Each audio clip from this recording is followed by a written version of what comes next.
त्याला झालं सोसायचं बंद.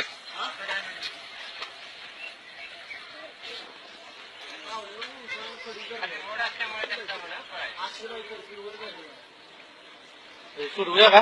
हे बसा.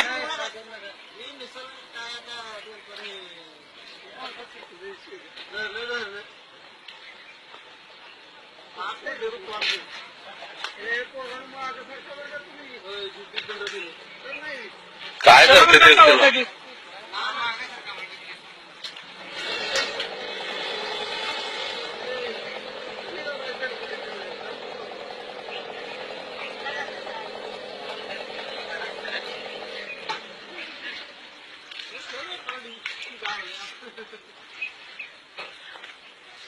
मारून